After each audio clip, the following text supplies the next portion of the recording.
Emily Wilding Davison.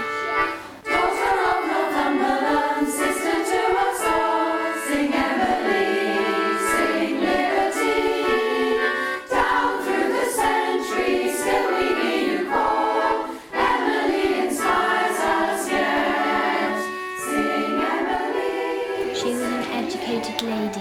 She couldn't vote. She was a suffragette. She was a governess. Of the children of Sir Francis Leyland Barrett, who was a leading Liberal MP. She lived in Longhorsley and Morpeth. She used to go onto the green and listen to Emily Davison speaking off a soapbox. And all the men used to boo, and she wouldn't feel safe when she And was I've here. heard that she used to walk local children round and to have these great debates in the pub there, and it used to be... Well, that was where she had a bedroom. Emily used to get a bicycle from Morpeth and cycle all the way to Longhorsley. And part of the centenary... She stood up for what she believed in.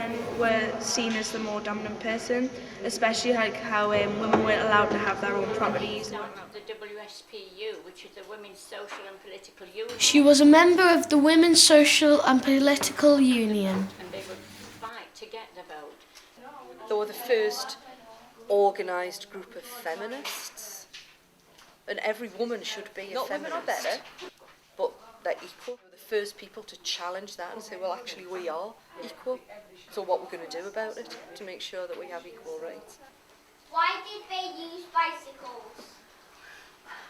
Well, because it was a cheap form of transport and it got them there quickly and it opened up the whole world for them, didn't Give it? women the vote. Give women the vote! She was an activist.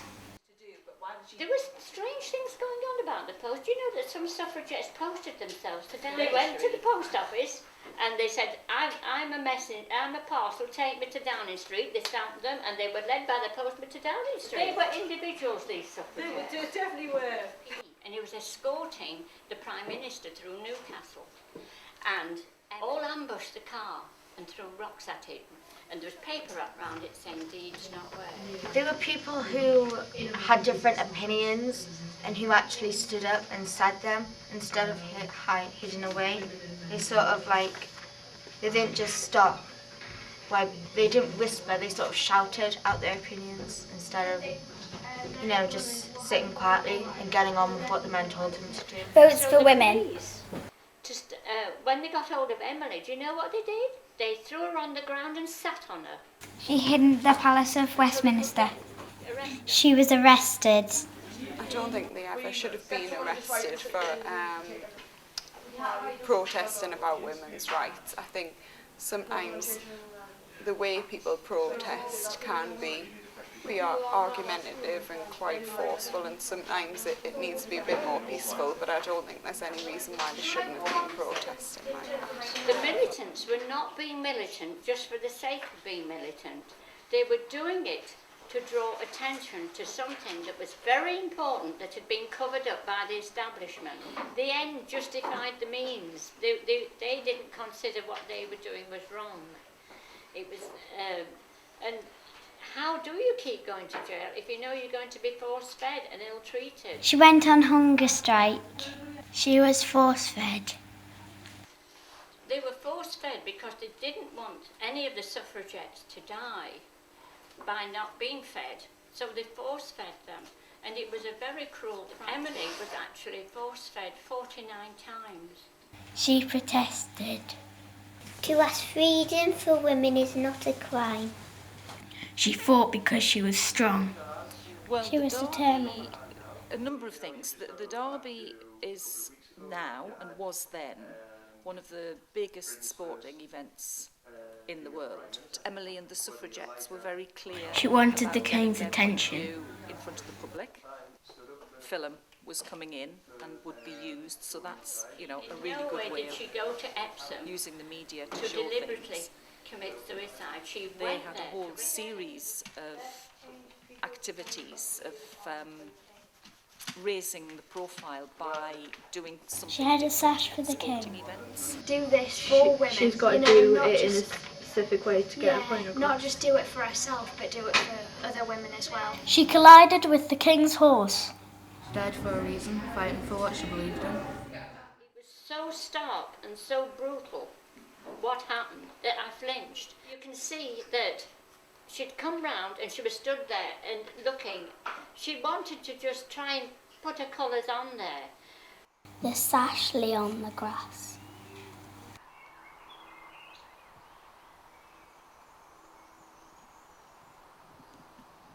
She died in London. For a reason. I think she was very brave. She was standing up in a society where everybody was against what she was. Do you know that the train was stopped at railway stations all along the way because the railway stations were full of people. They'd been waiting hours for that delayed train. A train came down from Aberdeen and it brought the Aberdeen gift stone. And do you know? She was buried in Morpeth at St Mary's Church. It's a marble book, and the train from Aberdeen brought it down and it was placed where Emily's loving Aberdeen friend on it, a virtual spirit, princess of spirituality, I think is the parting words of a gentleman that she was very fond of in Aberdeen. So it was very much a matter of respect that the men were wearing black, the women were wearing white. And it was arranged beforehand that the women wore white for purity and they held Madonna lilies. She had a lot of people at her funeral. And there were so many flowers in that train, in one of the cabins.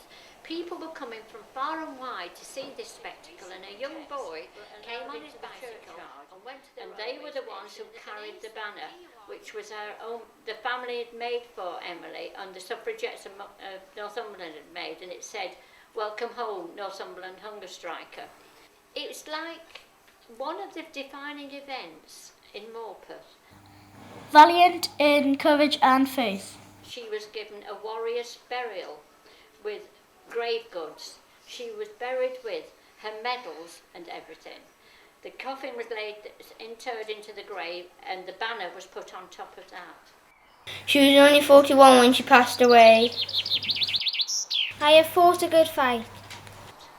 So we're remembering Emily today to try and change our perspective of her in our history. And we are now stripping away all the urban myths that are wrong about Emily, and we're bringing Emily into the 21st century with a voice of her own.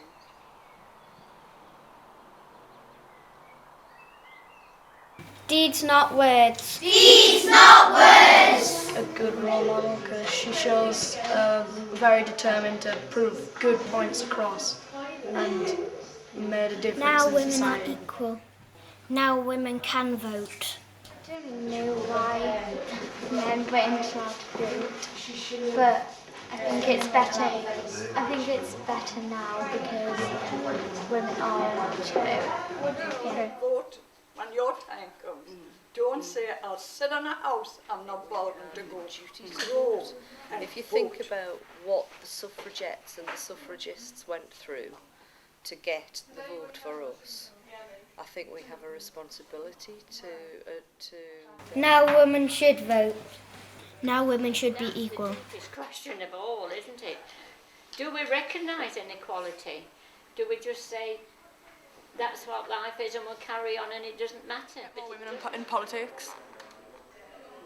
It's a good topic because things do need to be changed. Because we still live in a male-dominated... It's getting better, but it's still a male-dominated society. And people make excuses for bad behaviour by men all the time.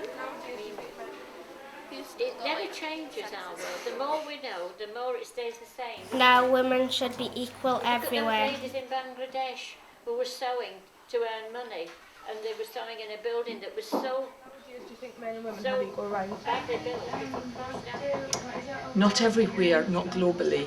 No, I think some women are still trying to fight for education. Still trying to countries fight in the for world, they still run to a system that perhaps this country.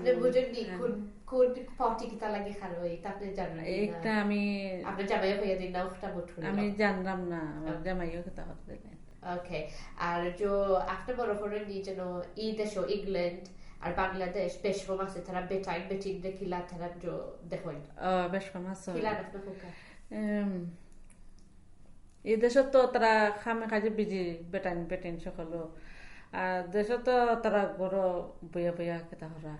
Haira betante khojona son kham khora baragia menut khora khojona to goro buya haira.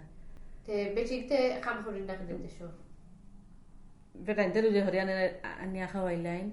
Betinto khoroin khojone silai kham khora emne She was an inspiration to women everywhere. Sometimes you have to make your voice heard. People burn the flag all over the world as a form of protest, and chaining yourself to buildings is absolutely fine.